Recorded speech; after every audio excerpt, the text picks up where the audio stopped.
let me introduce you, and I'm not even going to try your last name. It's a bit difficult now for you. I know. Yeah, you're lucky I got the Maria part right. Okay. Okay. So, Maria is the diesel degree holder and has been in the profession for the past 8 years. So I think you're the youngest one of all of them, right? I don't know. Maybe. Probably. Okay. Well, I'll give you 10 minutes. We're going to cut you off at 10. So don't run long. Talk fast. Let me get my timer first. Sorry. Yes. Okay. Now I'm ready. Ready to go? Okay. Yes. So thanks for being here and take it away. Well, thank you very, very much. It's a beautiful opportunity, actually. Okay, I hope the sound is good. So, actually, my heart is pumping right now. I feel so nervous, but I have to get the ball rolling anyhow. So, reading. One of my favorite things when I was a student, actually, which is quite strange, I have to say, but the thing was that when I started actually teaching, it seemed to be quite not that easy, not that beautiful, not quite difficult for some people who were quite unwilling to do actually. So it's one of the things, it's one of the skills that students need to perform from quite the very first stages, from the very first years of learning or even year. Now, there are some problems that I'll attempt to address, so bear with me. So, number one, could you please give me the next, this is the slide, sorry, excuse me. It was the first slide, so what do we have to read? Can somebody answer that? Well, I have to do that. Teachers need to do that. So, as I mentioned before, some of them are quite unwilling, some of them were, well, it's quite boring. So you have actually to intrigue people, you have to intrigue children into doing that. One of the techniques that usually does the trick for me is, as it was mentioned before, sometimes you have to use what is given. For example, when we talk about textbooks,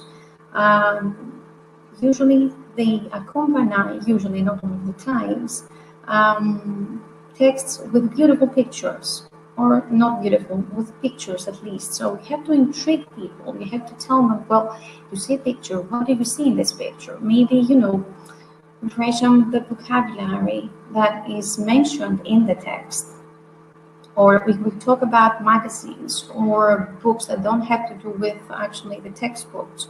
Sometimes they have pictures, and still by telling them, well, there is a story here, obviously, so why not try to guess what is mentioned here? Or even another idea would be to actually ask them, well, I see some kind of information here. Is it actually there? So maybe in this way they have to read a bit of the text and then read a bit more and, read the whole text finally. The next slide now. Thank you. Now, it's one of my favorite idioms in English, and one of my favorite questions I have to say is, what does raining cats and dogs mean? So,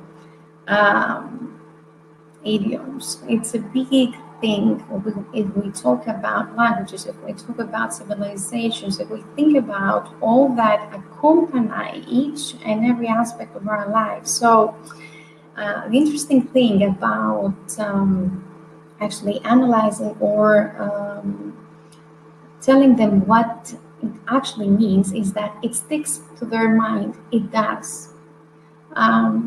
It doesn't necessarily. Yes, exactly. We need to get a deeper understanding of the text. So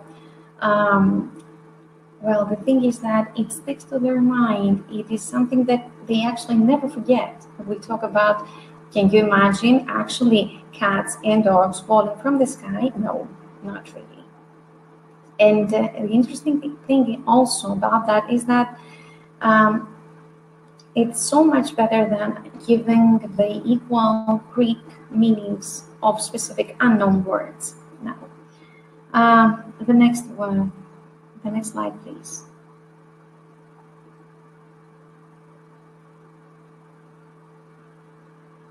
Thank you. Reading between the lines. It was mentioned before. It's a very interesting skill. It's something that students should be able to perform if we talk about upper levels. Um, because it's not just what is printed on the page. It's a lot more than that. It's what is mentioned. It's what somebody could imply. It's a lot of things, and actually, we need to actually take time to teach children about that specific thing. It's something they find in every L1 they are taught. So it's really important, in my opinion, to teach it. Now, could I have the next slide, please? Oh, still one of my favorite ones. So many unknown words, and maybe they find themselves, you know, in a way, swimming in an ocean, a large ocean full of unknown words, knowing practically no words sometimes. So the interesting thing here is actually to teach them again ways, tricks, in order not for them to have so many unknown words. For example, take small chunks, uh, take smaller sentences, break the whole thing. It looks like a huge thing, but if you break it into paragraphs, if a paragraph is broken into smaller parts, for example, if you take time to actually take a look at the topic sentence, maybe things can change. Another slide, please. Okay, see. Now, still, the unwilling ones will always say this thing because it's quite difficult. Okay, we have to be true. It's quite difficult to actually read the whole book if somebody is not willing enough to read a small text. Now, still, we have to work our way into actually doing that. They have to do it. As it was mentioned before, they have to do it. They cannot understand why in the first place, maybe. But it makes the world, it gives them so much more language. They get exposed into different kinds of grammar. So it's a very, very interesting thing actually for a student to read a whole book. Maybe one way of attempting that could be to ask them not to read the whole book right away, but maybe try to break the book in smaller parts, still, just like previously in text. For example, can you give me by next week a summary of the first, let's say, 20 20 pages? Maybe this can make things easier, I think. The next slide, please.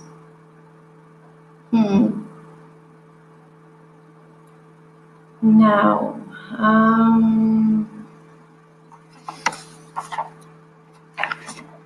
the thing is, there's a big mix-up, I think. Could you give me the next? Reading aloud. For some of them, some children are intimidated when they start reading aloud. It is quite difficult, as Ms. Smith mentioned a long ago. It is quite difficult to actually take small separate letters, turn them into words into sentences, and then called pages of text. For some of them, it could be quite intimidating. The thing is that some people use it, some others don't. Personally, I think it should be used, but especially in lower levels, we shouldn't focus that much on the pronunciation, but rather on the meaning of the text. Now, the next slide, please. Another interesting thing that was mentioned by Ms. Smith, I think, it makes the world, if they are taught punctuation, if they are taught to use it, to actually recognize it, because some of them don't actually, it makes the world in reading. And the last slide. Okay, another interesting thing, and I think I'm out of time, but I think for the last, let's say, 10, 15 years,